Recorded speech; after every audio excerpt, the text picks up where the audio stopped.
लक्ष द्या आता.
हा दिसते स्क्रीन आता.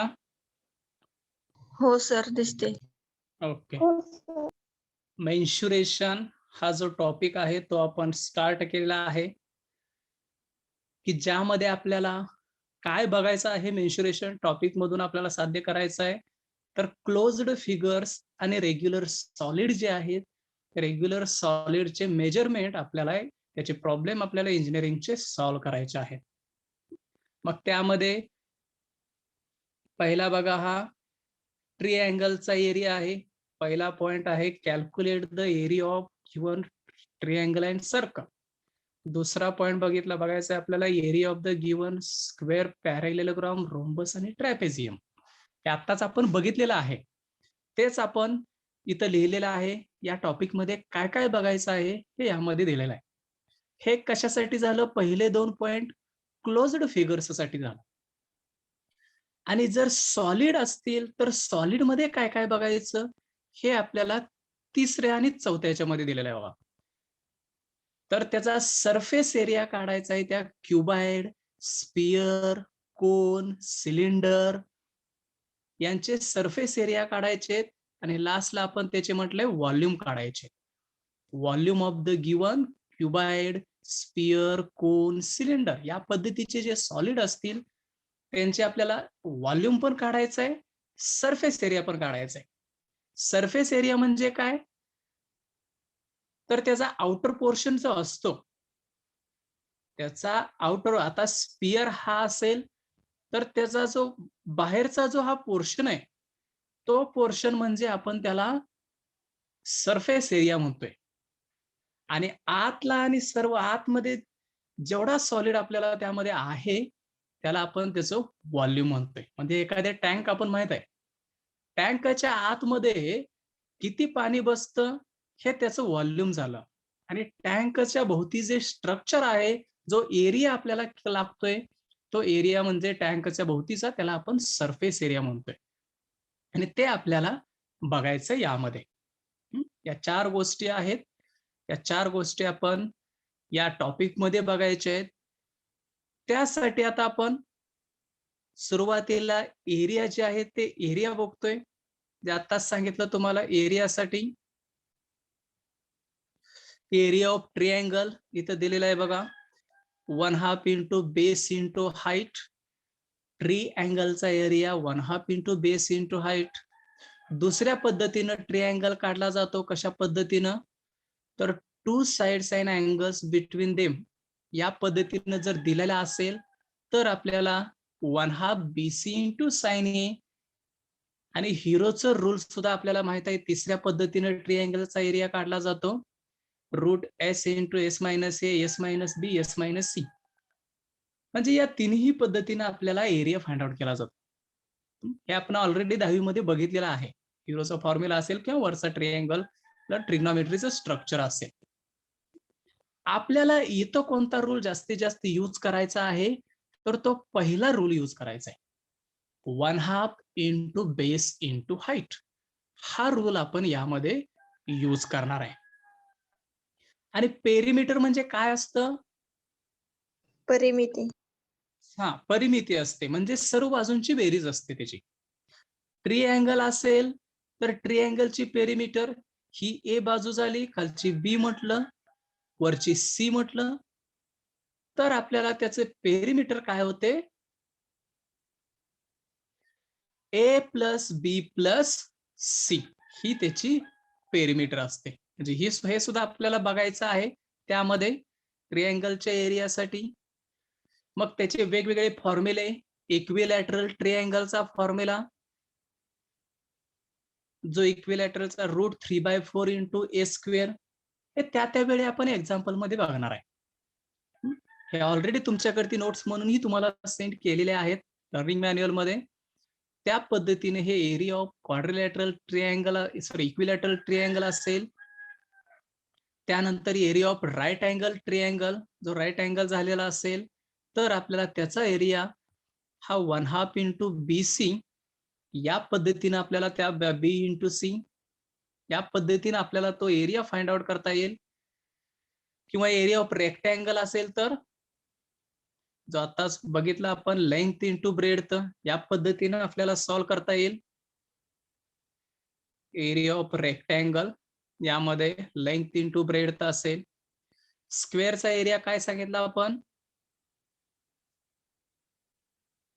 यामध्ये आहे साइड सर्व इक्वल असतात, तर साइडचा स्क्वेअर म्हणजे त्या स्क्वेअरचा एरिया असतो.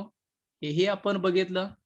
जास्तीत जास्त आपल्याला बघायचे सांगितल्याप्रमाणे 5 ते 7 स्ट्रक्चर बघायचे या मेन्शुरेशन मध्ये आपल्याला, आणि त्यावरीलच तुम्हाला एक्झाम्पल विचारले जाणार आहे. रोम्बसचं स्ट्रक्चर, हे रोम्बसचं स्ट्रक्चर आहे, हे सुद्धा आपण बघितलं. या रोम्बसच्या स्ट्रक्चर मध्ये बघा, रोम्बस मध्ये काय होतं, 90 डिग्री अँगल तयार होतोय. 90 डिग्री त्या दोन्हीच्या मध्ये अँगल तयार झाला. जे डायगोनल्स असतील ते डायगोनल आपण 1/2 इंटू AC इंटू BD, म्हणजे काय, दोन डायगोनलचा प्रॉडक्ट आहे तिथं. एकाला D1 म्हटलं, दुसऱ्याला D2 म्हटलं, तर एरिया त्या रोम्बसचा काय असतो, 1/2 इंटू D1 D2. किंवा तुम्ही ABCD या पद्धतीने जर हे नोटेशन दिलेलं असेल तर तुम्ही डायगोनल तुम्हाला लक्षात येतात की AC आणि BD ह्या आणि ह्या दोन डायगोनल्स आहेत. या दोन डायगोनल्स आपण त्या पद्धतीनं लिहू शकतोय. किंवा तुम्ही डायरेक्ट D1 D2 म्हटलं तरीही चालतं. म्हणजे डायगोनलचं ते रोम्बसचा एरिया काढायला सांगितलंय आणि तुम्हाला फक्त डायगोनल दिलेले आहेत म्हटलं, तर तुम्ही ते स्ट्रक्चर एरियाचं त्या डायग्राम काढायची गरज नाहीये.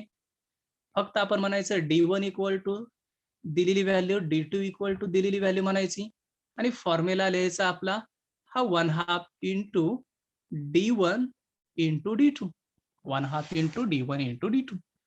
या पद्धतीनं त्याचा फॉर्म्युला आपण लिहून त्यामध्ये व्हॅल्यू टाकणार आहे. ट्रॅपेझियमचं स्ट्रक्चर तेही आपण बघितलं आताच. ट्रॅपेझियम मध्ये वरची साइड आणि खालची साइड या दोन्हीही पॅरल असतात. वरच्या साइडला ए म्हटलं, खालच्या साइडला जर बी म्हटलं, तर त्या दोन साइडचे आपल्याला एरिया काढताना बेरीज घ्यायचे. जी इथं घेतली आहे बघा, दोन साइडची बेरीज मध्ये त्या बेरजेला H ने डिवाइड करायचं, म्हणजे H म्हणजे ही त्याची हाईट आहे, आणि त्या पूर्ण व्हॅल्यूला ह्या 1/2 न मल्टिप्लाय करायचं आहे, म्हणजेच 2 न त्याला डिवाइड करायचंय. काय करायचंय, दोन साइडची बेरीज गुणिले H डिवायडेड बाय 2. हे म्हणजे आपलं त्या ट्रॅपेझियमचं स्ट्रक्चर आणि त्याचा एरिया. तसंच खाली सर्कल दिलेला आहे, हेही आपल्याला माहित आहे. सर्कलला रेडियस असते, डायमीटर असते. ही आपली रेडियस आहे, ज्याला आपण आर नोटेशन देतोय. डायमीटर म्हणजे ही पूर्ण असते, त्याला आपण डायमीटर म्हणतोय. आणि डायमीटरचा फॉर्म्युला काय असतो रेडियस मध्ये? 2 इंटू आर. आर असतं. 2 इंटू आर. रेडियसच्या दुप्पट त्याची डायमीटर असते. आणि हे झालं डायमीटर. सर्कलचा एरिया, पूर्ण सर्कलचा एरिया काय असतो मग? त्याचाही फॉर्म्युला आहे आपल्याकडे,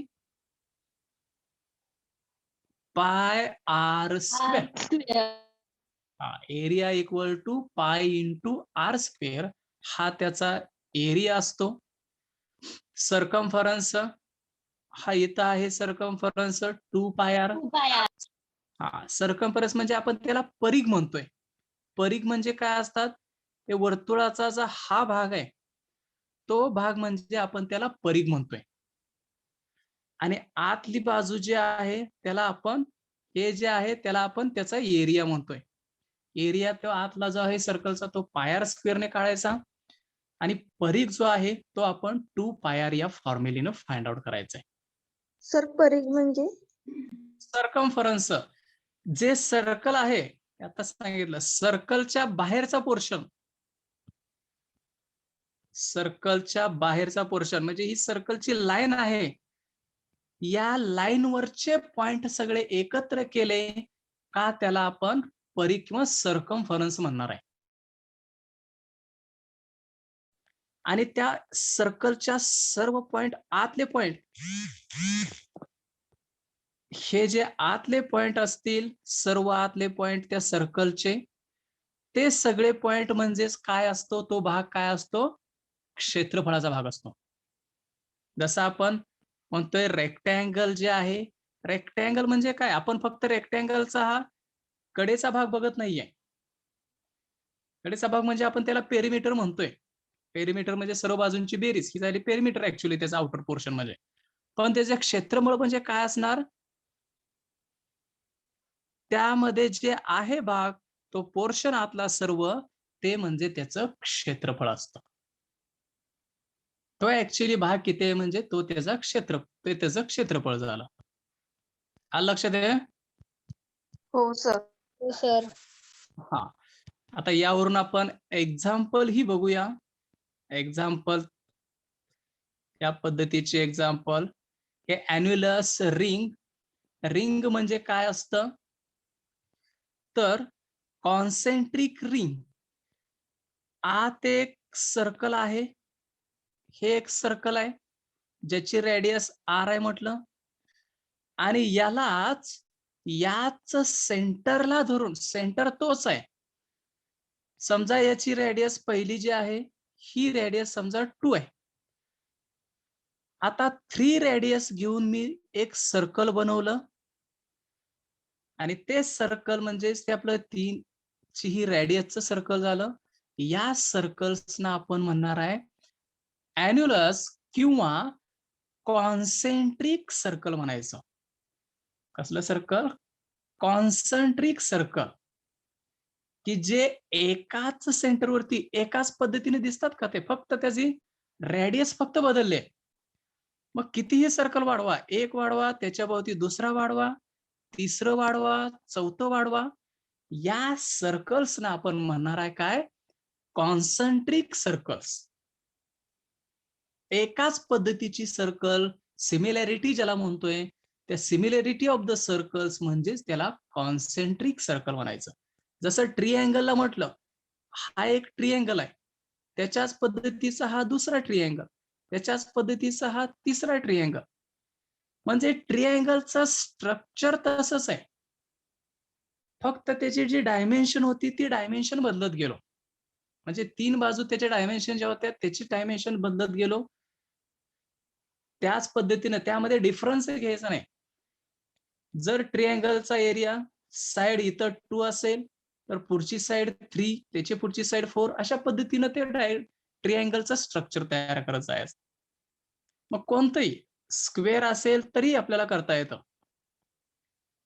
स्क्वेअरला हा एक स्क्वेअर, हा त्याच्या आतला स्क्वेअर, हा त्याच्या आतला स्क्वेअर, अशा पद्धतीनं जे स्क्वेअर असतील किंवा रेक्टँगल्स असतील त्यांना आपण कॉन्सेंट्रिक रेक्टँगल म्हणणार आहे किंवा कॉन्सेंट्रिक सर्कल म्हणत असतो. इथं आता कॉन्सेंट्रिक सर्कल आहेत. सर्कलला आपण सहसा रिंग म्हणतोय, म्हणून तिथं रिंग दिलेला आहे. कॉन्सेंट्रिक रिंग ज्याला आपण ॲन्युलस म्हणून त्याला डिफाईन करतोय. आणि हे फाइंड आउट कशा पद्धतीनं करायचं आहे बघा. हेही डायग्राम मध्ये आपल्याला ऍप्लिकेशन मध्ये बघणार आहे. काय करायचं आहे, बाहेरचं सर्कल म्हणजे हे सर्कल, या सर्कलचा रेडियस किती आहे हो? कॅपिटल आर आहे ना. हो सर. बाहेरचं सर्कल म्हणजे हे कॅपिटल आर झाली त्याची रेडियस. मग कॅपिटल आर असेल तर त्याचा फॉर्म्युला काय एरियाचा हो? Pi R square. Pi R स्क्वेअरच. फक्त आर तिथं कॅपिटल असणार, त्याची जी रेडियस आहे ती कॅपिटल आर आहे. आणि पूर्ण सर्कल हे जे बाहेरचं आहे त्या सर्कल मधून मी आतलं सर्कल वजा केलं, म्हणजे हे सर्कल पूर्ण वजा केलं याचा एरिया. आतल्या सर्कलचा एरिया म्हणजे किती असेल? पाय आर स्मॉल रेडियस आर असणार आहे तिथं. म्हणजे बाहेरच्या याची जर रेडियस मी म्हटलं 4 असेल तर पाय इंटू 4 चा स्क्वेअर झालं, हा त्याचं क्षेत्रफळ. आणि आतलं क्षेत्रफळ झालं, आतली समजा रेडियस 3 आहे तर पाय इंटू 3 चा स्क्वेअर झाला. अशा पद्धतीनं म्हणजे बाहेरचा एरिया, बाहेरच्या सर्कलचा पूर्ण एरिया मधून मी जर आतला एरिया जर हा वजा केला तर आपल्याला काय मिळतो? आपल्याला हा मधला पोर्शन मिळेल का हो? हो सर. हो सर. पूर्ण सर्कल आहे हे, पूर्ण सर्कल. या पूर्ण सर्कल मधून मधलाच एरिया तेवढा आपण वजा केलाय, हा मधलाच तेवढा वजा केलाय. म्हणजे आपल्याला ते वजा केल्यानंतर एक रिंग तयार होते. रिंग आपल्याला माहित आहे, त्या रिंगचं स्ट्रक्चर आपल्याला तिथं मिळतं आणि ती रिंग आपल्याला या फॉर्म्युलीनं फाइंड आउट करायची आहे. जो इथं फॉर्म्युला आहे बघा, बाहेरच्या सर्कलचा एरिया मायनस आतल्या सर्कलचा एरिया, हे आपल्याला या प्रॉब्लेम मध्ये रिंगच्या स्ट्रक्चरनं फाइंड आउट करायचंय. आलं का लक्षात? आहे हो हो सर. सर. ठीक आहे. आता काही एक्झाम्पल बघूया म्हणजे अजून एक क्लिअर होऊन जाईल. सर रिपीट करता का ते? ओके, बघा हे जे आहे, एक मिनिट परत एकदा घेतो त्या ठिकाणी रिंगचं स्ट्रक्चर.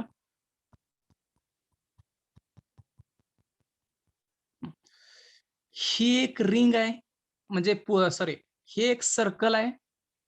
या सर्कलचा एरिया आपल्याला माहित आहे पाय आर स्क्वेअर असतो, हे तर माहित आहे. हो सर. हो सर.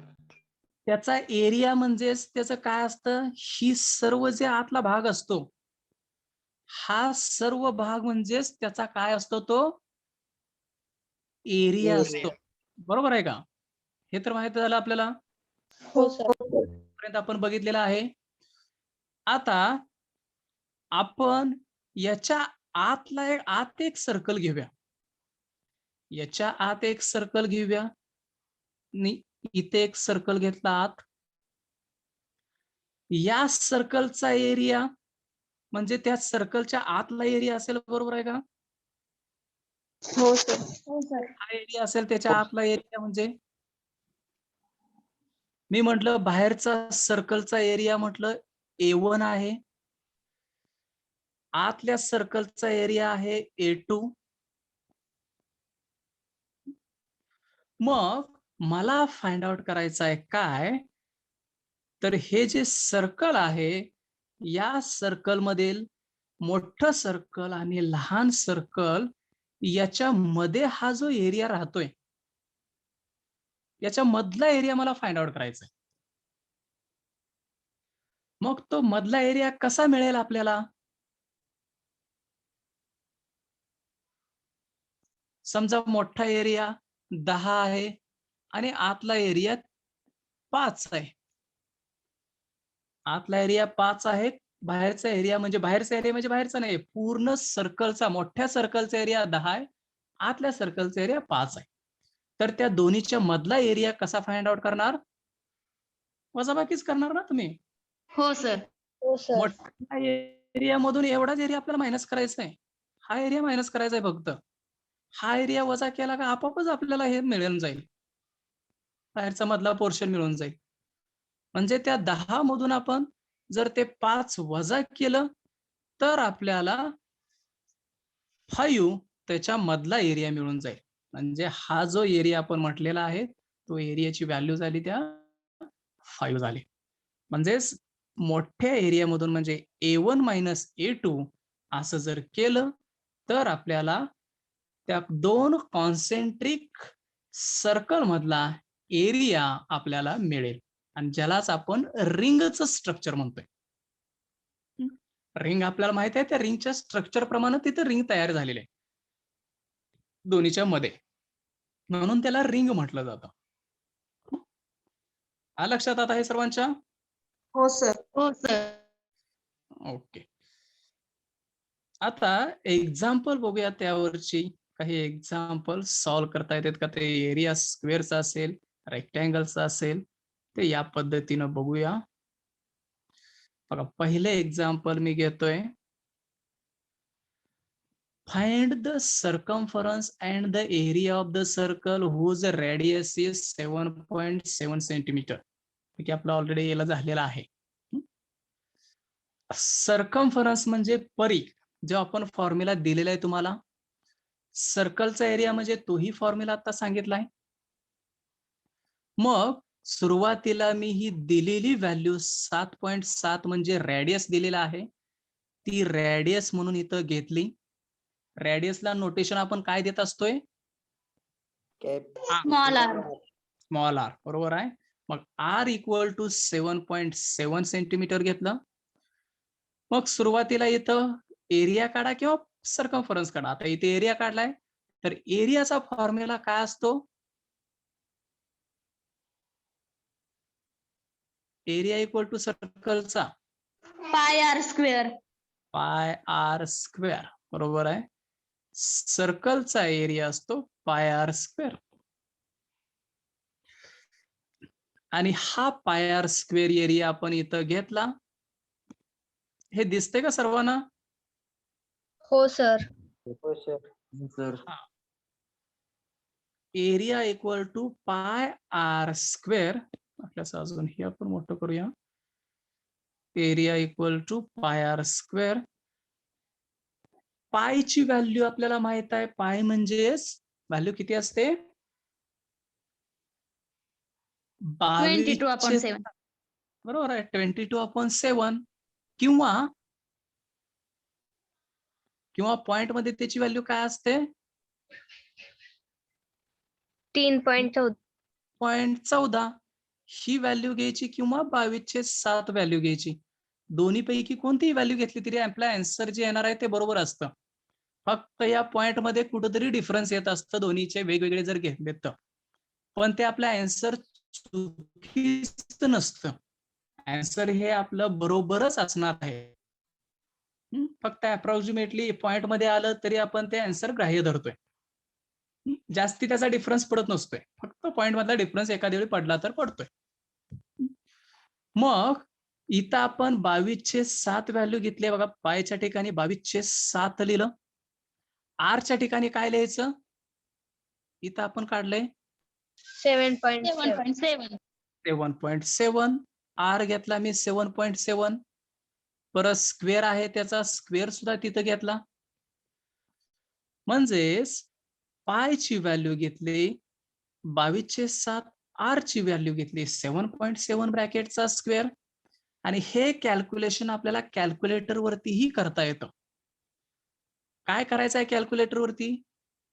हे 22 घेणार सुरुवातीला, गुणिले टाकायचं तिथं कॅल्क्युलेटर वरती, एक ब्रॅकेट टाका, म्हणजे एक एक स्टेप यानुसारच करायच्या. 7.7 टाका, ब्रॅकेट कंप्लीट, त्याचा स्क्वेअर सुद्धा ब्रॅकेट, त्याचे आपल्याला ऑप्शन आहे कॅल्क्युलेटर वरती. आणि हे सर्व झाल्यानंतर त्याला डिवायडेड बाय साइन टाका आणि डिवायडेड बाय किती आहे इथं 7, हे डिवायडेड बाय 7 करा आणि हे सिम्प्लिफाय केलं तर आपल्याला त्याचं आन्सर किती येतं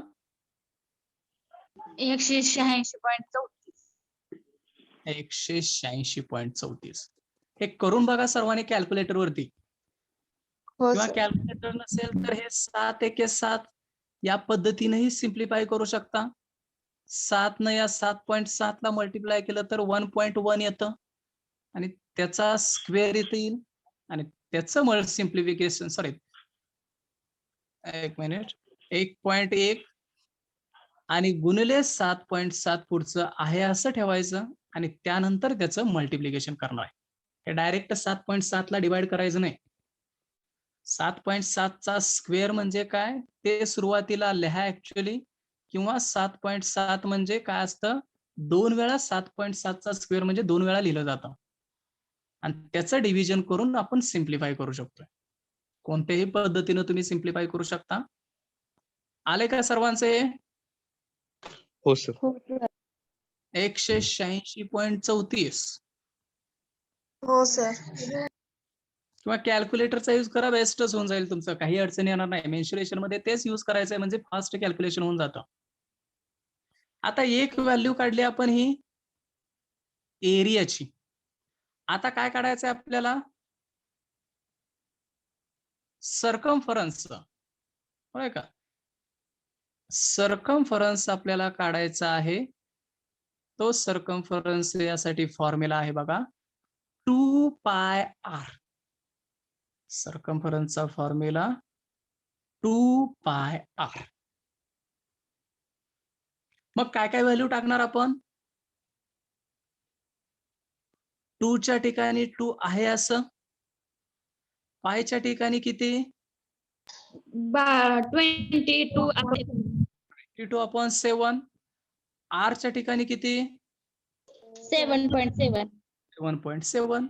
कारण ह्या ऑलरेडी दिलेल्या आहेत आपल्याला व्हॅल्यू. 2 आणि पाय तर ऑलरेडी माहित असतं आपल्याला. 22/7 पायची व्हॅल्यू कायमस्वरूपी तीच असते. आर फक्त घ्यायचा असतो. तो आर आपल्याला ऑलरेडी क्वेश्चन मध्ये दिलेला आहे. तो क्वेश्चन मधला आर आपल्याला जो सुरुवातीला इथं जो दिलेला आहे बघा, आर आपण इथं पुटअप करतोय 7.7 आणि त्यानुसार आपण हे कॅल्क्युलेशन सुद्धा कॅल्क्युलेटर वरती करणार. काय होईल 2 × 22, पहिल्यांदा अंशाचा गुणाकार करायचा सर्व आणि त्याला डिवायडेड बाय 7 टाकायचं. बघा येते का ती व्हॅल्यू?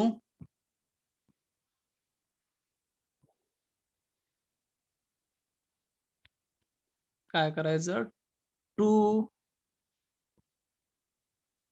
× 22 × 7.7 म्हणजे हे इंटू हे इंटू हे आणि त्यांना डिवायडेड बाय ही खालची व्हॅल्यू 7.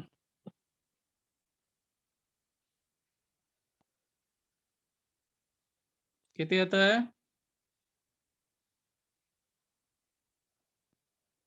48.4. इथे का ती व्हॅल्यू 48.4? हो सर. फक्त वरती मल्टिप्लिकेशन 2 × 22 × 7.7 आणि डिवायडेड बाय 7 एवढंच आपल्याला त्यामध्ये टाकायचं आहे. यात काय अवघड आहे का? नाही. सर्वांचा आलेला आहे मग?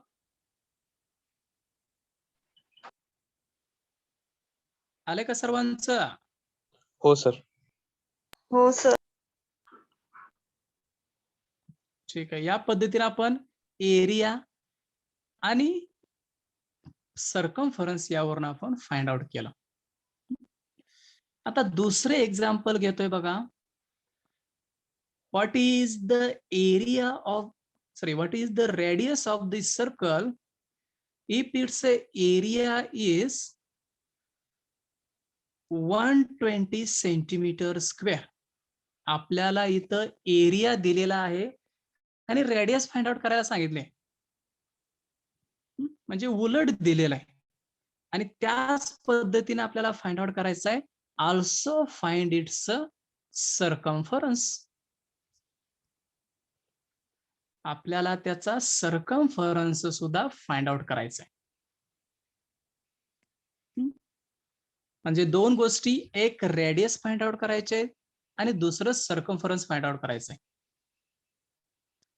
तर बघूया आपण आता हे कशा पद्धतीनं फाइंड आउट करायचं. सुरुवातीला सर्कलचा एरिया दिलेला आहे, तो एरिया गिवन मध्ये लिहायचा. मी इथं लिहिलं area equal to 120 centimetre square. आता एरिया दिलेला आहे त्याच्यावरून आपल्याला काय फाइंड आउट करायचं आहे सुरुवातीला? रेडियस. बरोबर आहे. आणि हे रेडियस जी फाइंड आउट करायची ती एरियाच्या फॉर्म्युलीवरून आपल्याला मिळते, कारण एरियाच्या फॉर्म्युलीमध्ये रेडियस आहे. म्हणून मी काय करणार, एरिया इक्वल टू जो आहे तो फॉर्म्युला लिहायचा. इथं हा फॉर्म्युला घेतोय बघा, area equal to pi R square, हा त्याचा फॉर्म्युला. मग आपल्याला काय काय दिलेलं आहे त्या व्हॅल्यू टाकूया. आपल्याला दिलंय काय, एरिया दिलेला आहे, बरोबर आहे. एरिया एक दिलेला आहे. आर स्क्वेअर दिले का हो? नाही सर. नाही दिलेलं, म्हणजे ते टाकता येत नाही आपल्याला. पाय घेता येईल का आपल्याला? हो सर. हो सर. बाय व्हॅल्यू 22/7 किंवा 22/7 ही घेता येते आपल्याला. म्हणजे या दोन व्हॅल्यू आपल्याला टाकता येतात आणि आर स्क्वेअर ची व्हॅल्यू आपल्याला माहिती नाहीये, ते आहे असे ठेवूया. म्हणून इथं आपण लिहूया, मग एरियाची व्हॅल्यू लेफ्टला टाकूया 120. एरियाला काय टाकलं, इथली 120 व्हॅल्यू इथं आहे असे टाकली एरियाची. पायची व्हॅल्यू 22/7 टाकली आणि आर स्क्वेअरला सुद्धा आहे असं टाकलं. त्यामध्ये काय आपण बदल केलेला नाहीये. मग 120 equal to 22/7 equal to into r square, हे एक इक्वेशन मिळालं आपल्याला, की ज्यामध्ये आपल्याला व्हॅल्यू काढायची आहे आर स्क्वेअरची. मग आपण काय करणार हो,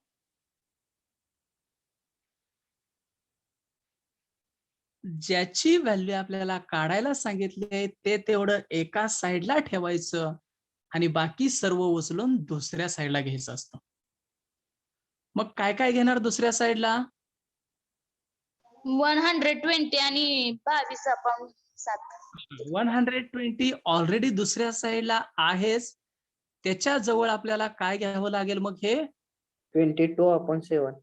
हा 22/7. आता हे 22/7 जे आहे ते या साईडला आलं तर काय होईल,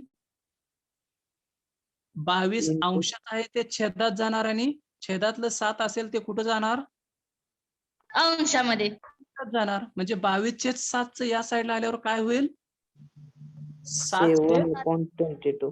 7/22. 7/22 होईल. म्हणजेच इथे येणार काय बघा, आर स्क्वेअर एका साईडलाच राहिलाय. म्हणजेच हे जे आर स्क्वेअर आहे ते आर स्क्वेअर इथं आहे असं ठेवायचं आहे आपल्याला, आणि इक्वल टू हे जे 120 आहे त्याला मल्टिप्लाय अंशात आल्यामुळं 120 ला 7 न मल्टिप्लाय झालं आणि डिवायडेड बाय काय झालं, 22. आणि तेच आपल्याला इथं खाली लिहिलेलं आहे बघा, r square equal to 7 into 120/22.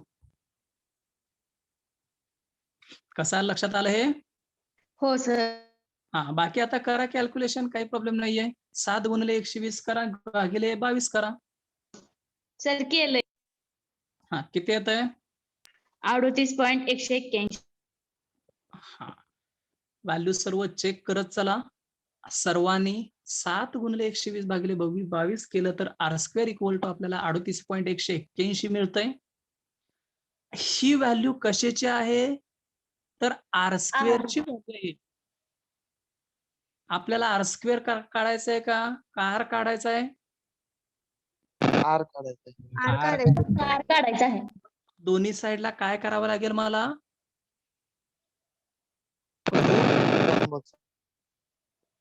दोन्ही साईडचं रूट घेतलं तर मला आर मिळेल. मग आर स्क्वेअरचं रूट काय असतो? आर.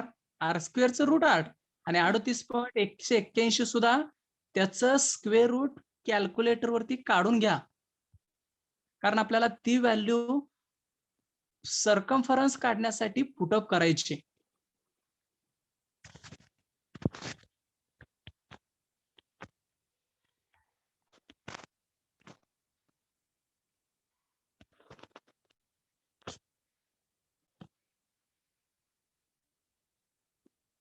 आली का? कॅल्क्युलेटर वरती रूट फंक्शन आहे, रूट टाकायचं. सर 6.18. इथं तुमची 6.18 येते आणि कॅल्क्युलेटर वरती 6.17 येते. हा सर 6.7. माईक बंद करा आता. 6.17 लिहा, काहीही अडचण नाहीये. 6 आर इक्वल टू 6.17 सेंटीमीटर. कारण जर 38 पॉइंट हे पुढचे जे पॉइंट आहेत 181 किंवा 18 तुम्ही घेतला असेल तर त्याचं रूट हे 17 येईल, किंवा 18च्या पुढं 1, 9 असं काहीतरी पुढच्या अजून 4 व्हॅल्यू घेतल्या तर आपल्याला 18 किंवा 9 वगैरे असं 6.19 असं मिळू शकतं. ह्या पॉइंट वरती डिफरन्स वरती लक्ष ठेवायचं. ते तुम्ही हे 3 पॉइंट घेतले 2 पॉइंट घेतले तरी चालतं, काही अडचण नाही. 6.17 आली ती तुमचे आन्सरच असणार आहे, कारण त्याच्या आसपासचा पॉइंट जरी डिफरन्स झाला तरी आपल्याला काही फरक पडत नाही, ते आपलं आन्सर म्हणून लिहायचं आहे. आलं लक्ष सर्वांच्या हे? हो Yes, सर. sir. आता सर्कम्फरन्स काढूया. सर्कम्फरन्स ऑफ द सर्कल खाली आहे ते बघूया. 2πr हा फॉर्म्युला आहे सर्कम्फरन्सचा, बरोबर आहे. सर्कम्फरन्सचा फॉर्म्युला 2πr. मग 2 इंटू पाय ची व्हॅल्यू 22/7, आर ची व्हॅल्यू 6.17 ला जी आली असेल तुमची ती 6.18 काढला असेल तर 6.18 टाका. फक्त पॉइंट मध्ये पुढे काहीतरी डिफरन्स येईल, पण त्याचा काही फरक पडणार नाही, आपल्याला ते आन्सर बरोबर असणार आहे. करून बघा कॅल्क्युलेशन. 2 into 22/7 into 6.18. हा सर बरोबर येते. आले का? 38.845. बघा अजून हे चेक करा. Yes, sir. हो सर. हो सर आले. ओके, म्हणजे या पद्धतीने आपल्याला त्याची व्हॅल्यू मिळेल. 2 इंटू पाय इंटू आर, 2 गुणिले 22 गुणिले 6.18 करायचं, इक्वल टू करून त्याला डिवाइड जर 7 केलं का आपल्याला ही व्हॅल्यू मिळणार आहे. म्हणजे आपण काय केलं सुरुवातीला, एरिया काढल्याचा फॉर्म्युला लिहिला, त्या फॉर्म्युलेवरून आपल्याला रेडियस मिळवली आणि त्याच रेडियस वरून सर्कम्फरन्स आपल्याला फॉर्म्युला लिहून फाइंड आउट करता आला आपल्याला सर्कम्फरन्स. आता हा सर्कलचा प्रॉब्लेम झाला. आता आपण रेक्टँगलचा प्रॉब्लेम बघूया. म्हणजेच तिसरा प्रॉब्लेम आहे बघा आपला हा. The area of rectangle with one side 8 centimeter is 172 centimetre square.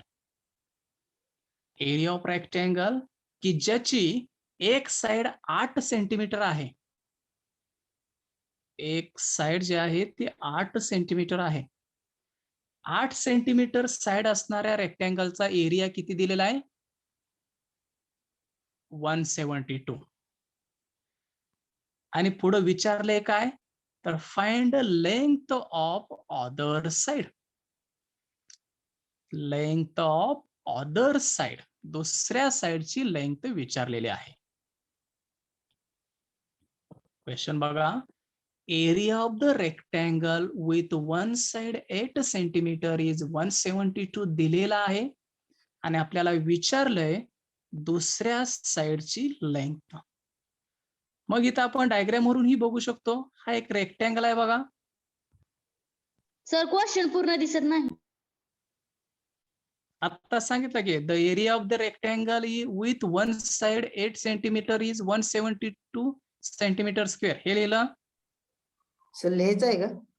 नाही, तुम्ही नाही लिहिलं तरी चालतं. तुम्हाला हे लर्निंग मॅन्युअलचं जे आहे पीडीएफ त्यामध्ये हे सर्व आहे. त्या नोट्स म्हणून तुम्ही युज करा. तिथं लिहायचंय सर्वांनी. ते घरी तुम्ही प्रत्येकाने लिहून घ्या. सर ते फक्त- 21.5. काय झालं? आम्ही लिहून घेतो. बर, जे म्हणजे एक्झाम्पल सॉल्व्ह करताना वगैरे सॉल्व्ह करा, काय अडचण नाही. लिहून घ्यायचं असेल लिहून घ्या. रेग्युलर नोटबुक मध्ये लिहू का हे मॅन्युअल? फक्त कॅल्क्युलेशन वगैरे जे आहे ते कॅल्क्युलेशन करा तुम्ही. Find the length of other side. Other side म्हणजे काय असणार? वर रेक्टँगलला काय काय असतो? ब्रेडथ. हा, लेंथ आणि लेंथ breadth. And width. मग आपल्याला यामध्ये माहिती नाहीये की कोण लेंथ दिली आहे का ब्रेडथ दिली हे माहिती नाही आपल्याला. हा सर. हा, ही लेंथ आहे, ही ब्रेडथ आहे. त्यामुळे त्यामध्ये बदल होऊ शकतो. आता रेक्टँगलची समजा एक साइड इथं 1 दिलेली आहे, दुसरी साइड दिलेली नाही म्हणजे मी त्याला एक्स म्हटलं. एक साइड 8 आहे, दुसरी साइड एक्स म्हटलं. तर त्या दोन्हीचं क्षेत्रफळ म्हणजे त्या रेक्टँगलचं काय असतो? एरिया. एरिया. लेंथ इंटू काय असतं? ब्रेडथ. ब्रेडथ. म्हणजे तिथं 8 इंटू काय असेल? बी. ब्रेडथ. ब्रेडथ म्हणजे एक्स झाली. एक्स आता दिलंय म्हणून एक्स, नाहीतर ब्रेडथ तुम्ही लिहू शकता. आणि एरिया किती दिलेला आहे तुम्हाला? 172. 172. मग तुम्ही एक्स काढू शकाल का हो? हो सर. हो सर. 8 या साईडला घेतला का आपोआपच तो एक्स ने गेला आपल्याला. हा सर. केलेला आहे बघा. इथं बघा. 21.5. ओके. एरिया इक्वल टू मी फॉर्म्युला लिहिणार एल इंटू बी. एरियाची व्हॅल्यू आपल्याला दिलेली आहे 172. लेंथ दिले समजा 8 इंटू बी आपल्याला माहिती नाहीये ती बी म्हणजेच आहे अशी बी टाका, किंवा जर डायग्राम मध्ये असं एक्स टाकला असेल तर एक्स त्या ठिकाणी घ्या. इथं आता डायग्राम काढलेली आहे त्यामुळे ते आहे. ओके. आणि हे केल्यानंतर आपल्याला बी ची व्हॅल्यू काढायची आहे. तर बी इथं आहे असा ठेवला आणि 172 ला 8 जर या साईडला घेतलं तर काय होईल हो? मल्टिप्लाय होईल का डिवाइड होईल? डिवाइड. त्यामुळं आपल्याला बी इक्वल टू मिळणार 172 भागिले 8 आणि त्याचे आन्सर मिळणार 21.5 म्हणजे 21.5 सेंटीमीटर. एवढंच आपल्याला बघायचं, एवढंच काढायचं आहे तुम्हाला. 2 किंवा 3 मार्काचा या पद्धतीचा प्रॉब्लेम असतो. जर ऑब्जेक्टिव्ह मध्ये आलं तर 1 मार्काचा या पद्धतीने प्रॉब्लेम तुम्ही सॉल्व्ह करायचा आणि लगेच त्याला क्लिक करायचं. 21.5 आहे आन्सरला. पण जर डिस्क्रिप्शन मध्ये असतं 100 मार्काच्या पेपर मध्ये तुम्हाला 3 मार्काचा किंवा 2 मार्काचा या पद्धतीनं हा फॉर्म्युला एक्झाम्पल विचारलं जातं. समजते सर्वांना हे? हो sir. Yes sir. Area of rectangle दिलेला होता, त्याचा फॉर्म्युला लिहिला. 8 या साईडला घेतल्यावर आपोआपच ब्रेडथ आपल्याला मिळाली. हे तुम्ही परत लिहून घ्या त्या वहीमध्ये तुमच्या. Length of other side is 21.5 हे त्याचा आन्सर परत द्यायचं. आता पुढचा क्वेश्चन काय आहे बघा. The length of one side of the rectangle is twice the length of its adjacent side. म्हणजेच एक रेक्टँगल जो आहे या रेक्टँगलची एक साइड त्याच्या शेजारी जी दुसरी साइड असणार आहे त्या दुसऱ्या साइडच्या ती दुप्पट आहे. लेंथ ऑफ ऍडजसंट साइडच्या ट्वाइस आहे. म्हणजे समजा एक साइड जर एक्स म्हटली तर ही साइड काय होईल हो? 2x 2x होईल ना. म्हणजे ही 3 असेल तर ही 6 असणार. अशा पद्धतीनं एक साइड दुसऱ्या साइडच्या दुप्पट असणार आहे. का आपण असं म्हणू शकतोय हो? आता हे रेक्टँगल आहे, ही लेंथची व्हॅल्यू आहे, ही ब्रेडथची व्हॅल्यू आहे. मग ब्रेडथच्या लेंथ ही दुप्पट असेल का लेंथच्या दुप्पट ब्रेडथ असणार आहे हो?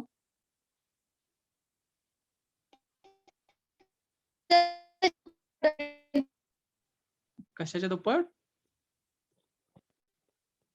ब्रेडथच्याच दुप्पट असेल का? रुंदी लहानच असणार आहे, लांबी ही मोठीच असणार आहे. त्यामुळं त्या ब्रेडथलाच एक्स मानायचं, लांबीला एक्स मानायचं नाही. इथे लांबी रुंदी दिलेली नाही, पण आपल्याला एक्झाम्पल वरून लक्षात येतं आपल्या. ब्रेडथ एक्स मानायची, आपोआपच लेंथ 2x होते. आता हे दिलेल्या गोष्टी मी सांगितल्या. आता काय विचारलेलं आहे आपल्याला? If the perimeter of the rectangle is 60 centimeter, perimeter of the rectangle is 60 centimeters, then find the area of rectangle. Then find the area. त्यावेळी आपल्याला एरिया त्या रेक्टँगलचा काय असेल विचारलेला आहे. मग पेरिमीटर म्हणजे काय असतं? सर्व बाजूंची बेरीज असते. आपल्याला ब्रेडथ माहित आहे, लेंथ माहित आहे, किंवा त्याचा फॉर्म्युलाही आपल्याला पेरिमीटरचा माहित आहे. तो याच्या अगोदर आपण बघितला होता बघा, 2 × L + B हा रेक्टँगलच्या पेरिमीटरचा फॉर्म्युला. म्हणजेच आता इथं डायग्राम वरून इथं आपण जे आपण वर्क केलेलं आहे ते इथं आपण दिलेलं आहे बघा.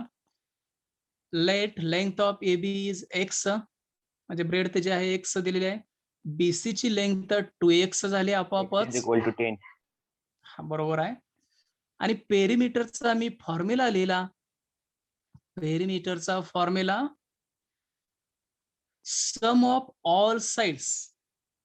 म्हणजे ही x असेल, ही व्हॅल्यू x असेल तर याच्या समोरची व्हॅल्यू सुद्धा किती असणार हो? x. म्हणजे ही सुद्धा x असणार. ही 2x असेल तर त्याच्या वरची व्हॅल्यू किती असेल हो? 2x. त्याच्यावरची व्हॅल्यू सुद्धा 2x असणार. किंवा 2 × L + B हा फॉर्म्युला घेऊनही आपण सॉल्व्ह करू शकतो. मग बेरीज करताना काय करायचं? ही x + x, 2x + 2x, म्हणजेच आपल्या चारही व्हॅल्यू आपल्याला बेरीजमध्ये घ्यायचे. म्हणून इथे बघा लिहिलंय perimeter = sum of all sides. पेरिमीटरची व्हॅल्यू 60 दिलेली आहे. x + x + 2x + 2x या पद्धतीनं आपल्याला 6x मिळेल राईट साइडला. आणि 6x = 60 झाल्यानंतर 6 डिवाइडला ज्यावेळी आपण घेतोय त्यावेळी आपल्याला 60/6 म्हणजे x ची व्हॅल्यू किती मिळणार आहे? 10 मिळणार आहे. लक्षात येतंय? सम ऑफ ऑल साइड्स = 60 दिलेला आहे ऑलरेडी क्वेश्चन मध्ये, म्हणून लेफ्ट साइडला 60 लिहिलेलं आहे पेरिमीटर. आणि त्यावरून आपल्याला x ची व्हॅल्यू मिळाली. आणि याच x वरून आपल्याला लेंथ आणि ब्रेडथ किती आहे बघायची. मग x = आता 10 मिळाले म्हणजे त्याची लेंथ किती झाली हो? 20. 20 झाली. बरोबर आहे. x 10 झालं तर ब्रेड आपोआप त्याच्या डबल आहे. डबल म्हणजे 20 झाले. 10 वरनं 2x लगेच आपण मिळवू शकतोय. मग ते आपण खाली लिहूया. AB इक्वल टू x ची व्हॅल्यू 10 मिळालं. तर ब्रेड तर BX इक्वल टू आपल्याला लेंथ आपल्याला 2x मिळाली 20 सेंटीमीटर. म्हणजेच लेंथ आपल्याला ब्रेड तर आपल्याला 10 मिळाले. आता एरिया त्याचा काढू शकू का आपण? हो, लेंथ आणि ब्रेड मिळाल्यानंतर हो सर. Yes, sir. काय formula? Area equal to length into breadth. आणि त्याचं मल्टिप्लिकेशन जर केलं तर 20 into 10 equal to 200 centimetre answer येईल. बरोबर आहे. 20 इंटू 10 म्हणजे 200 आपला आन्सर आला. म्हणजे जो एरिया आपल्याला विचारला होता तो एरिया मिळाला 200 सेंटीमीटर स्क्वेअर.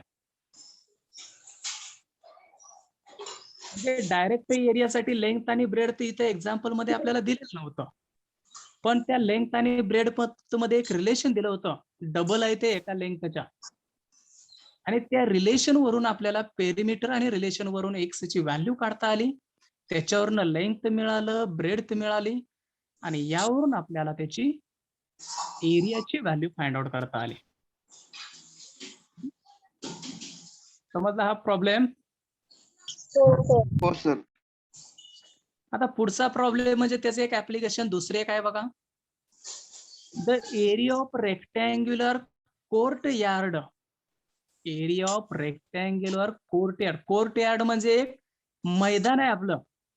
थोडक्यात एक खेळाचं क्रिकेटचं मैदान घ्या किंवा क्रिकेटचं वाटलं त्याच्यापेक्षा फुटबॉल किंवा व्हॉलीबॉलचं मैदान घ्या, जे आपण रेक्टँग्युलर मैदान आहे. त्याचा एरिया तुम्हाला दिलेला आहे 3000 square metre. Area of rectangular courtyard is 3000 square metre आहे. दुसरं काय दिलेलं आहे? Sides are in the ratio 6:5. साइडचा त्यांचा रेशो किती दिलेला आहे? 6:5. म्हणजेच हा जर रेक्टँगल असेल तर त्याची लेंथ किती झाली? आपण गुणोत्तर किंवा रेशोचं टॉपिक आपण 9वी किंवा 10वी मध्ये बघितलेला असतो बघा. हो सर. 5 असं दिला असेल तर त्याला जोडून आपण के किंवा एक्स घेत असतोय. म्हणजे लेंथ त्याची झाली 6x आणि ब्रेड तर काय झाली 5x. साइडचा रेशो दिलेला आहे. म्हणजे साइड म्हणजे त्या रेक्टँगलला काय असतं? लेंथ आणि ब्रेडच असते. लेंथ म्हणजे 6 आणि ब्रेड म्हणजे 5. हे ऍक्च्युली 6 म्हणजे लेंथ नसते, पण त्या 6च्या रेशो मध्ये असते, मल्टिपल मध्ये असते. म्हणून 6x आणि 5x ह्या त्याच्या लेंथ आणि ब्रेड झाल्या. आणि याचा क्षेत्रफळ ही आपल्याला दिलेलं आहे. क्षेत्रफळ किती दिलेलं आहे? 3000 स्क्वेअर मीटर दिलेला आहे. माईक बंद करा जरा. आणि विचारलंय काय? पेरिमीटर विचारलेलं आहे. पेरिमीटर म्हणजे काय? तर त्या सर्व बाजूंची बेरीज. पण त्या सर्व बाजूंची बेरीज काढताना सुरुवातीला आपल्याला त्याचं माईक बंद करायला, सर्व बाजूंची बेरीज काढण्यासाठी त्याला आपल्याला लेंथ आणि ब्रेड तर माहिती पाहिजे. मग लेंथ आणि ब्रेड आपण सुरुवातीला फाइंड आउट करूया. ते काढण्यासाठी पहिल्या 2 स्टेटमेंट दिलेले आहेत बघा. मग मी सुरुवातीला लिहितो area of rectangle. Rectangular courtyard is formula असतो रेक्टँगलचा लेंथ इंटू ब्रेड. त्यातलं लेंथ आणि ब्रेडचं रिलेशन दिलेलं आहे 6:5.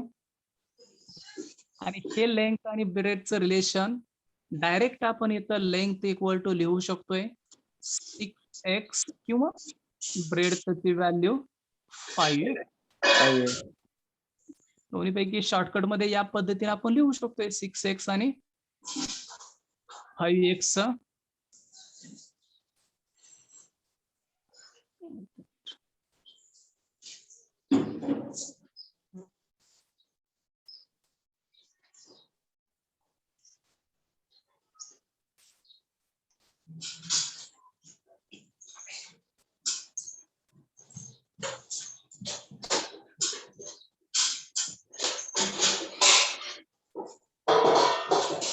चालू आहे रे?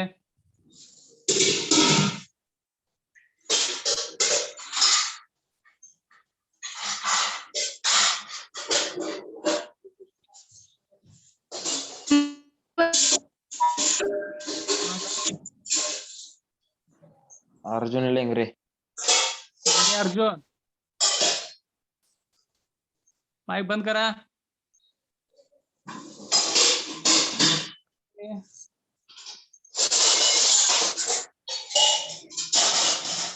सर तुम्हीच म्यूट करा त्याला.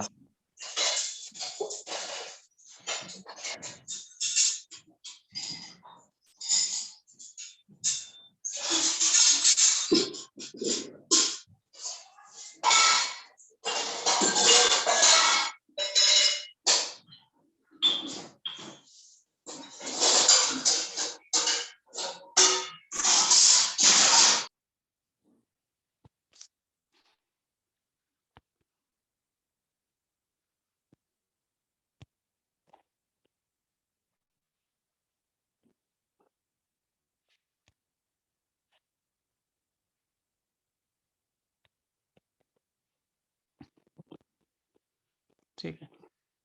रेडियस ऑफ द आपण बघत होतो volumes area of rectangular court yard, आणि त्या कोर्ट यार्ड साठी आपण फॉर्म्युला आपण बघितला. आता सर्वांनी दिलेल्या व्हॅल्यू ज्या आहेत ते दिलेल्या व्हॅल्यू जर घेतल्या,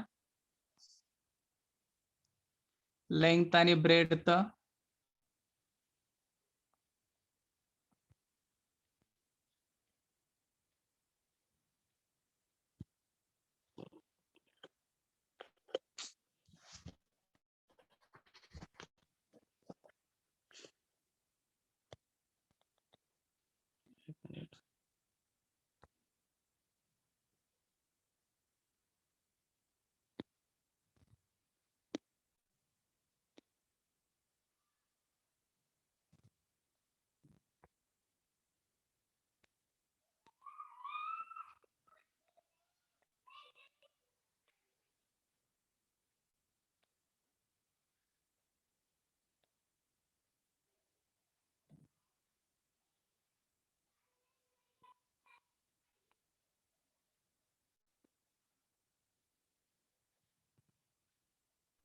सर स्क्रीन दिसत नाही. एक मिनिट. हे थांब, एक 5 मिनिट थांब.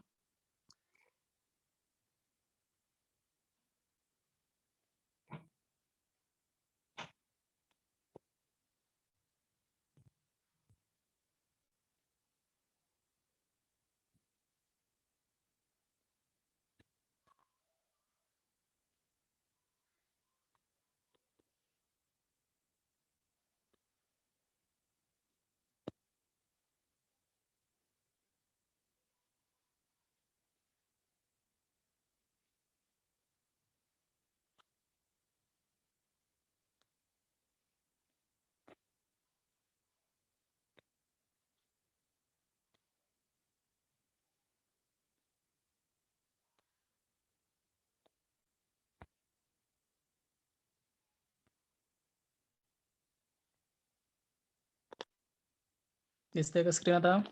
हो. Yes sir.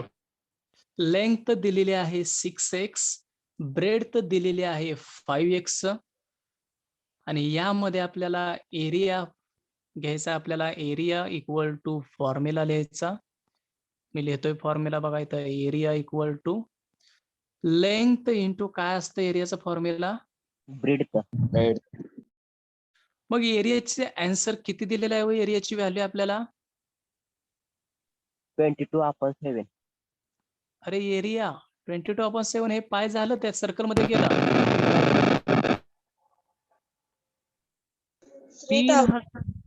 3000 दिले ना इथं. इथं बघा क्वेश्चन मध्ये area of rectangular courtyard is 3000 metre.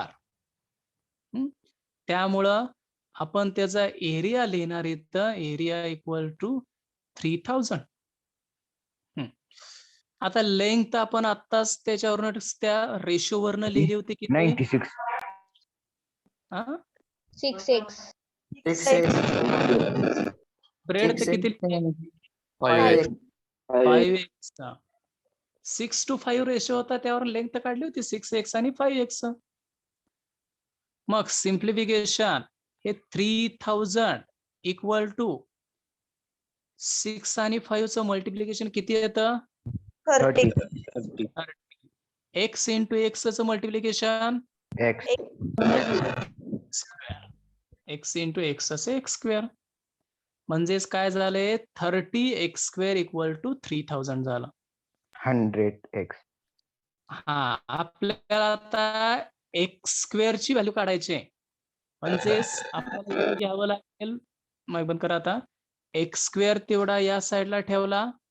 30 ज्यावेळी या साईडला जाईल त्यावेळी तो त्याला डिव्हाइडला जाईल.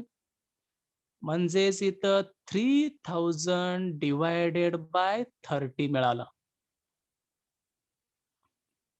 100 is equal to x square. 30 म्हणजेच जर तुम्ही कॅल्क्युलेशन केलं तर आपल्याला x² इक्वल टू काय मिळेल? 100 मिळेल. x² इक्वल टू 100 मिळेल. आता x² ची व्हॅल्यू 100 आलेली आहे. X is equal to 10. हा आता x² 100 आहे, याचाच अर्थ आपल्याला त्याच्यावरून x ची व्हॅल्यू काढायची आहे आणि ती x ची व्हॅल्यू आपण दोन्ही साइडचं स्क्वेअर रूट घेतल्यानंतर निघते. म्हणजेच 100 चं स्क्वेअर रूट x आणि x² चं रूट x. त्यामुळे आपल्याला मिळालं काय x ची व्हॅल्यू 10. बघा काय काय केलं आपण इथं. एरियाचा फॉर्म्युला लिहिला. एरियाची व्हॅल्यू टाकली 3000, L ची 6x टाकली, B ची 5x टाकली. दोन्हीचा गुणाकार केला 30x² आला. x² या साईडला ठेवलं, 30 या साईडला घेतल्यानंतर 3000 भागिले 30 हे झालं आणि त्याची व्हॅल्यू आली 100. x² इक्वल टू 100 आलं आणि त्यावरून x ची व्हॅल्यू आपल्याला 10 मिळाली. आता ही व्हॅल्यू x ची मिळालेली आहे. मग त्यावरून आपण लेंथ लिहू शकतोय का? लेंथ म्हणजे काय घेतलंय आपण इथं? 6x. x घेतलं होतं ना, आताच वरती बघितलं आपण. लेंथला आपण घेतलं 6x आणि ब्रेडथला किती घेतलं होतं? 5x. त्या रेशो वरूनच घेतलं ना आपण. L is equal to 60. हा बरोबर आहे. 6 इंटू आता x ची व्हॅल्यू ज्यावेळी इथं 10 टाकतोय त्यावेळी आपल्याला लेंथची व्हॅल्यू किती मिळते? 60. तसंच ब्रेडथची ही व्हॅल्यू काढूया. ब्रेडथ म्हणजे काय 50. होतं? 50. आणि 5 इंटू x ची व्हॅल्यू 10 टाकल्यानंतर आपल्याला मिळेल 50. लेंथ मिळाली 60, ब्रेडथ मिळाली 50. आणि आता आपण पेरिमीटर काढू शकू का हो? हो सर. हो. पेरिमीटरला काय फॉर्म्युलाच लिहायचा आहे तुम्हाला. या पद्धतीनं perimeter of the rectangular courtyard is म्हणायचं 220. हा 200 इंटू L प्लस B हा फॉर्म्युला आपला, की ज्यामध्ये 2 आहे असं L ची व्हॅल्यू 60 टाकली आत्ताच काढलेली, B ची व्हॅल्यू 50 टाकली आणि दोन्हीची ऍडिशन करायची आणि परत मल्टिप्लाय 2 करायचं. दोन्हीची ऍडिशन म्हणजे इथे येणार 110 आणि बाहेर 2 आणि 2 इंटू 110 म्हणजेच आपल्याला मिळेल इथं 220. 220 मीटर, 220 मीटर. लक्षात एक्झाम्पल हे हो सर. रेशो मध्ये दिले होते त्यामुळे 6 ला डायरेक्ट 6 म्हणून घ्यायचं नाही. लेंथ 6x आणि 5x हे रेशो मध्ये घ्यायचे. त्यानंतर त्याचा एरिया दिलाय तर एरियाचा फॉर्म्युला लिहून x ची व्हॅल्यू काढायची आणि एकदा x मिळाला का लेंथ मिळते, ब्रेडथ मिळते आणि त्या मिळाल्या का आपण त्याची पेरिमीटर फाइंड आउट करू शकतोय. या पद्धतीने आपण ते बघितलं. आता ट्रॅपेझॉइड्स वगैरे एक्झाम्पल, ट्रॅपेझियम आपण म्हटलेलं आहे किंवा ट्रॅपेझॉइड त्याला म्हटलं जातं. तेही एक्झाम्पल आता सर्वांनी होमवर्क याच्यामध्ये बघा वाटल्या जरा. बाकीचं राहिलेलं जो आहे आपण उद्याच्या लेक्चरला बघूया वाटल्यास. काय बघा क्वेश्चन तरी. Find the area of trapezoid with base 10 centimetre आणि 14 centimetre and height is 5 centimetre. म्हणजेच एक ट्रॅपेझियम आहे, तुम्हाला ज्या पॅरलल साइड ज्या बेस दिलेल्या आहेत 10 सेंटीमीटर आहे आणि वरचा बेस जो आहे तो 14 सेंटीमीटर. नाही कोणता आहे घ्या, 10 आणि 14 या पद्धतीनं. हे 10 सेंटीमीटर ट्रॅपेझियमचा फॉर्म्युला यूज करायचा.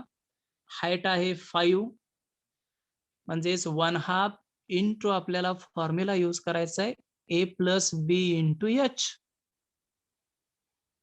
बरोबर आहे का? ट्रॅपेझियम किंवा ट्रॅपेझॉइड दोन्ही एकच. हा फॉर्म्युला यूज करून तुम्हाला करता येईल का होय? हो सर. ची बेरीज करायची गुणिले एच करायची 2 म्हणजे त्याचा एरिया असतो. रोम्बस साठी बघा. हा नाही 7वे एक एक्झाम्पल बघा. Calculate the area of rhombus whose diagonals are 30 and 16 centimetre. तर हे 30 आणि 60 सेंटीमीटर. आता हे डायग्राम तुम्हाला काढायची गरज नाही रोम्बस साठी. फक्त डायगोनल आपल्याला काय दिले, 2 डायगोनल दिलेत. एका डायगोनलला D1 म्हणायचं 30, दुसऱ्या डायगोनलला D2 म्हणायचं, D2 ला 16, D1 13, D2 16. आणि एरिया इक्वल टू फॉर्म्युला काय लिहायचा, 1/2 into D1 into D2.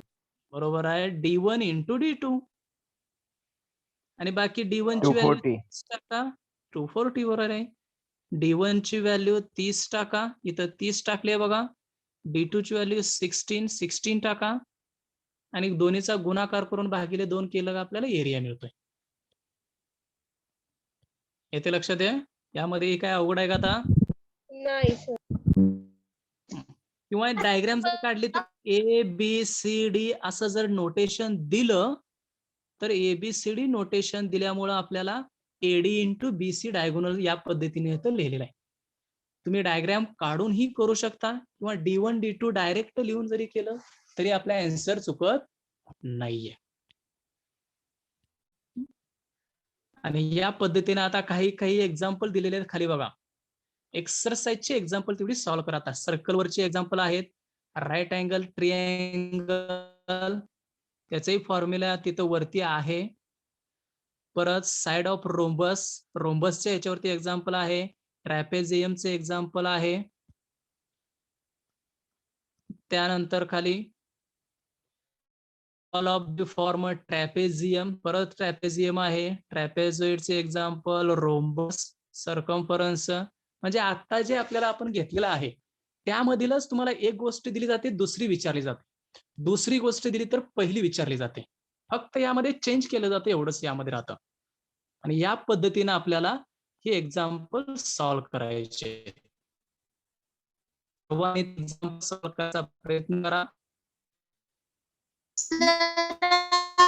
Example जेवढी सॉल्व्ह करता येईल तेवढी सॉल्व्ह करा. आणि सर्वांनी मात्र ते लिहावर का ते पूर्ण आता जे लर्निंग मॅन्युअल मधील ते आतापर्यंत जे झालेलं आहे ते 8 क्वेश्चन जे ऑलरेडी सॉल्व्ड आहे तिथपर्यंत. सर तुमची स्क्रीन. ते सर्व दिसत नाही का? हा सर दिसते आता. सर दिसते सर. पर्सनली सुरुवातीला मेन्शुरेशन टॉपिक पासून ते लर्निंग मॅन्युअल मध्ये जे आहे ते आहे असं लिहून काढा. तर रेग्युलर नोटबुक मध्ये ना? रेग्युलर नोटबुक मध्ये. आणि एक्सरसाइज जे खालचे टाकले की हो. बरं ठीक आहे, अजून एकदा टाकतो वाटल्यास. एवढाच मेन्शुरेशनचा पार्ट तुम्हाला सेंड करतो वाटल्यास. जो आता लिहायचा आहे एक्सरसाइज आणि ते तुम्ही सॉल्व्ह करा. चालेल? 7 एक्झाम्पल रेग्युलर मध्ये लिहा सॉल्व्ह केलेले. बाकीचे एक्सरसाइज मध्ये एक्झाम्पल जेवढे सॉल्व्ह होतील तेवढे सॉल्व्ह करण्याचा प्रयत्न करा. राहिलेले आपण बघूया. एकदा ग्रुपवर रिपीट. हा सर्व टाकतोय आणि त्यानुसार सॉल्व्ह करायचा प्रयत्न करा. लक्षात सर्वांच्या हे आता हो सर. हो हे आज झालेलं समजलं का सर्वांना? हो सर. हो सर. हो सर. सर आपल्या आपल्या सिलेबस मध्ये एक मिनिट